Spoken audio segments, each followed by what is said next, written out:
I used to smoke a lot of weed. And when I say a lot, I'm talking about a lot. Couple of zoots every single day for a couple of year period. Okay. And I don't want to say I was addicted, but it was a very, very like unavoidable habit that I was stuck in. Okay.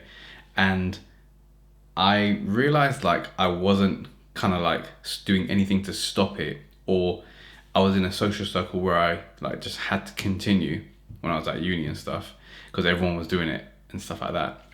And there was no pressure to stop, mind you, I should add.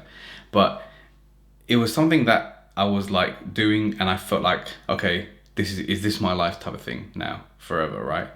And it just got me thinking, like, because I don't do it anymore. Basically, I got out of that. I quit it, if you want to say. But the idea of quitting, right, doesn't actually work because you're not quitting anything. Like, if you quit it, there's a void. It creates a void, and that void needs to be filled with something, right? So that's why you can stay off the diet for 3 weeks, but then after that third week, trust me, you're gonna go back to the bullshit food you were eating because you're not replacing that lack of calories or lack of like taste or lack of mental like desire for those type of foods away. You're not putting it away, you're not replacing it with anything, you're just creating a hole. And then when you eventually go have a little bit of chocolate, for example, they will snowball into a binge eat because you're like, you want that massive amount of food now all of a sudden, and your diet goes crashed out the window. Same thing with like porn. Let's just say porn. You get off that for like a week or two, right? But then you're not doing anything with that time that you were bashing away.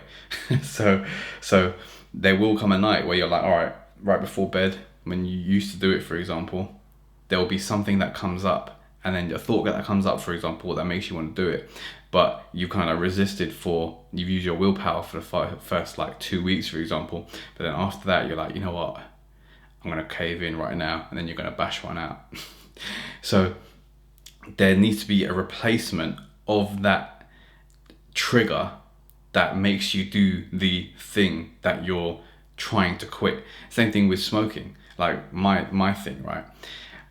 The only way I got out of it is because a gym opened up like near where I was living, basically, and so I signed up for the gym. I was still smoking and going to the gym and stuff like that. But then it came to a time where I was like, I could literally call up my drug dealer right now, go to him, collect some weed, smoke it, and I was by myself at the time.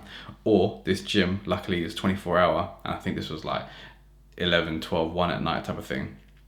Or I can go to the gym, do a workout, and I think I didn't, don't think, I went to the gym, I did rowing for like 2 hours, and then I was like, whoa, I think I've had a mental shift here, because I chose to reallocate that time with something more constructive. So I was smoking weed. I was like, all right, I'm not going to do that now. Let me do this instead. This now replaced this. And I was able to be like, oh shit, every time I have that craving, I can literally just go gym. And so for the next 3-4 years, I was bang on gym. I was like, you can call it like addicted to the gym, but I wasn't really addicted. I was just like, I just liked going to the gym. Basically, I was just like, as a young 20s, I was like, yeah, I'm definitely going to the gym and like building my physique and getting girls and stuff like that, right? So you have to replace these negative habits with positive habits. That is literally the way to get out of these addictions that you have, whether it's porn, whether it's smoking, whether it's like just doing anything destructive, binge eating, all these different like random stuff.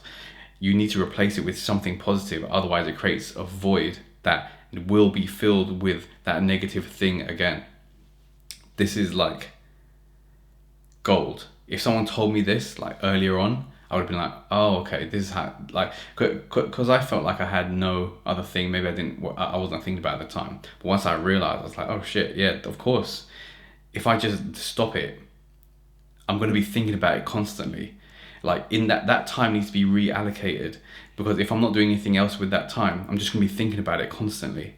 And then all of a sudden, you have a weak thought, for example, and then you cave in and you're like, okay, I'm going to just do it this time. And then this time turns into 3 months.